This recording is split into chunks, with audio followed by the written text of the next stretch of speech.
Welcome to Portfolio Playbook. I'm Damanick Dantes. This week, our team took a close look inside the equity index to uncover potential rotations. This year, some of the more volatile corners of the stock market, what we call high beta stocks, have been leading the charge. These are the stocks that tend to swing more than the overall market, both up and down. And lately, those swings have been up, showing that investors are still leaning into risk rather than retreating from it. We're also seeing more stocks across tech, industrials, and communication services hitting new highs. Even still, it's not necessarily a sign of improving market breadth, meaning that it's still just a few names carrying the index. Overall breadth is still very narrow when you compare how far the average stock sits from its 52-week high versus the S&P 500 itself. But the question is, can this persist? Historically, that kind of setup often precedes a rotation, where leadership spreads out to new areas of the market. And that's healthy.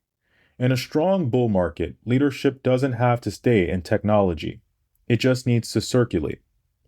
When investors start rotating into cyclical sectors like financials, energy, and industrials, it often signals early optimism about growth picking up again. Fundamentally, we're exiting what looked like a mild earnings recession back in 2022.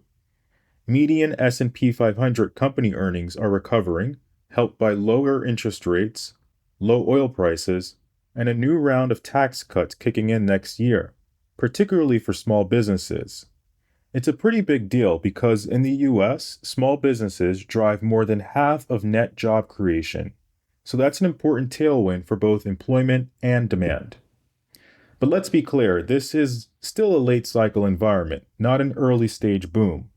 And that's why we're paying close attention to quality stocks, companies with strong balance sheets, steady earnings, and durable margins.